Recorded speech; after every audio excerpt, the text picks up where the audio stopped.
Hey guys, welcome back to my channel. My name's Carissa, and today I'm going to be sharing with you guys some of the blood work that I had done after our second miscarriage and the results and what we're doing going forward to treat that and to hopefully, I shouldn't say hopefully, for when we get pregnant again, and so that we can have a healthy pregnancy.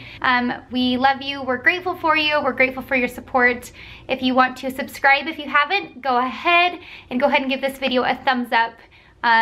We love it when you do that. Okay guys, let's get started. So on December 19th, Brian and I found out we were going to have our second miscarriage. We were at the hospital, which is where we were having our sonogram, and we found out our baby no longer had a heartbeat. And it was a really hard, and it's hard to know what to do, especially when you're in your second miscarriage. You're like, wait a second, how do I stop this? Like, how can I prevent it going forward? It's crazy, but there are some things that you can do to hopefully in the future prevent it from happening. Now, obviously nothing's a guarantee, but in knowing some of your blood work and knowing some of your conditions, maybe you can help it going forward. That's the whole purpose of me fighting to get a bunch of blood work done. And I seriously thought to myself, how am I ever gonna have a baby?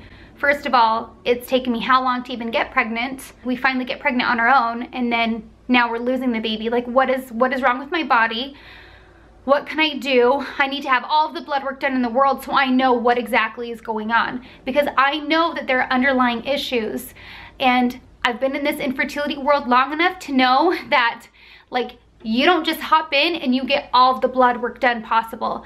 You get in and it's like you take one step and you get some stuff done, and then you do something else, take another step, oh, then you get some more stuff done. You have one miscarriage, they don't test anything. You have two miscarriages, they test stuff. Three, I don't know if they test more with three or what. I wanted answers. And my doctor was like, hey, once you've had 2 or 3 miscarriages, we start testing you for additional things to see, okay, what's going on? Why is this happening? It doesn't always happen with infertility. They won't test you for some of these things that she tested me for unless you've had 2 or 3 miscarriages. And I've had 2, so she knew I was gonna fight for it. She knew that no matter what, I'm going to the ring. Okay, so this is the first order that she gave me. And then we also added the entire thyroid panel. We added the total T4, the total T3, and the free T3, as well as the TSH and the free T4. We didn't do the reverse T3. You see here the code N96, that's for recurrent miscarriage. I know a ton of people asked me, have you been tested for MTHFR or the factor 5? Those are both negative, so I don't have that. I don't have to worry about that. The hemoglobin A1C, from what I'm reading over here on my Quest portal, is that's to see like about diabetes. It like tests your insulin in your blood. I'll look to verify, but anyway, I was negative for that too. One of the things that was negative, or I mean was positive, was one of the blood tests from the antiphospholipid syndrome diagnostic panel, and it's the cardiolipin antibody, the IgM. I don't really know the specific terms. So I do have a blood clotting disorder, the cardiolipin AB. And in having a blood clotting disorder, that can lead to miscarriage. So what I'm doing to help with this is right now, every single day, I will take a baby aspirin. It's totally healthy for me. So just so you know, it is totally healthy, and I take 1 baby aspirin every single day. Once we get pregnant again, I will do a shot. I think it's Lovenox, every single day of our pregnancy. It's going to be an ongoing thing that we definitely we have to stay on top of, because it can lead to miscarriage. I wanted a full thyroid panel done because potentially that can be the reason why we're going through infertility. That can be the reason why we're not having a successful pregnancy, and it can be an easy fix, you guys. So being unexplained infertility, my mind automatically goes to, there's something underlying and we need to fix it. We need to figure this out. And so we found out that I have high thyroglobulin antibodies. My TSH is great. My free T4, my total T4, total T3, free T3, they're all great. And the thyroid peroxidase, it's all great, it's all good. Even when I was pregnant, my TSH was great. So what I've been told is that you want your TSH under 1.5 when you're trying to conceive. So my TSH isn't the problem. my thyroglobulin antibodies is. Now, I'm not a doctor, okay? I'm not an endocrinologist. I don't know all of the terms, and I don't know all the medical science behind it, but I just know that I haven't felt well for a long time. I have this result that's telling me, Kate, you may have something wrong with you, and it may be Hashimoto's. Everything I've read online is that it is Hashimoto's. So I'm trying to get in to see an endocrinologist, and I'm hoping we can get some answers there. What I'm doing to help with the thyroid stuff is this week I'm gonna start going gluten-free. I'm going to be doing the AIP diet, or the autoimmune protocol diet, and hoping that we can get some inflammation lowered in my body. If I need to be on medication, I'm hoping I can be on some, because I'm not gonna lie, the second miscarriage has kind of rocked my world a little bit. Not emotionally, I'd say the last time it rocked me way more emotionally.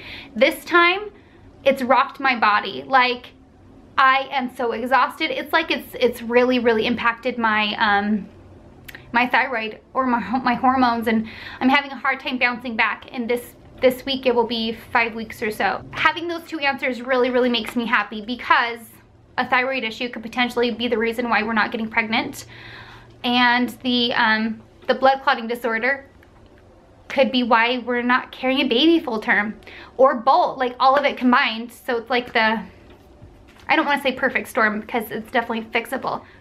Okay, so then I had another batch of tests done, just because I hit my deductible, why not?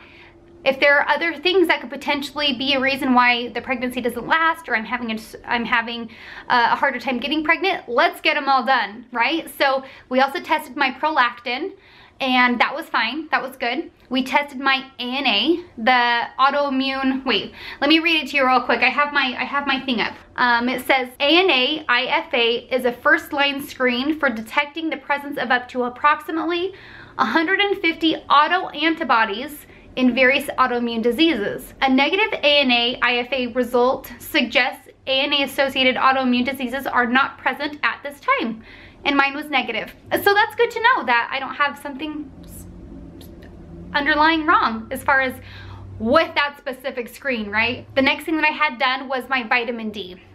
Now, I did have my vitamin D back in last April, right before our IVF cycle, and it was low then. It was very low, and nothing was done about it. I don't even think anybody looked at it. I don't think my fertility doctor looked at it at the time, but that's beside the point. We got it tested this time, and I'm deficient for vitamin D. So now I'm on 7 weeks of vitamin D treatment. So I take 1 pill every Saturday. That's 50,000 units, I guess that's what you'd say. And then every day I take more than 2,000 units of vitamin D. And Brian and I just need to move somewhere sunny, because it's so overcast and so cold. Anyway, so if you want to help me move, I'm just kidding, help my husband, I'm just joking. We just need some sunshine. Being vitamin D deficient, the fact that they didn't treat me or even look at it is crazy back when we were doing our IVF cycle, because you have to have a healthy vitamin D level for pregnancy. And so she says that that could potentially be a reason why, it's harder for us to get pregnant, and I guess it contributes to, it's been linked to miscarriage as well. Now, again, do your homework, do your research, look it up, but that's just what I've learned, and that's what I've learned from my doctors as well. Okay, so then the last test that we had done was my chromosome analysis. We did my DNA karyotype to make sure everything was good. Obviously, because if it's not, and we keep trying to get pregnant, we may be just facing more heartbreak. And I am good to go. Everything looks normal, everything's good. We're still needing to get Brian's done. I definitely want you guys to be able to do your homework, do your research, fight for your own care, and be your own advocate, because that's definitely something that I've had to learn throughout my 4.5 years of infertility. I wish I would have started sooner, but there's never a better day to start than today. So yeah, if you have questions, let me know. Go ahead and leave your questions below. You can also ask me questions on Instagram. I will post the test that I had done in my Instagram story, so go ahead and look over at my Instagram. I love you guys. I will keep you posted on what's going on. I will share my gluten-free journey with you. We love you. Don't forget to give this video a thumbs up. Share it with your friends and family that have gone through a miscarriage. Hopefully they can get some answers. All right, toodles.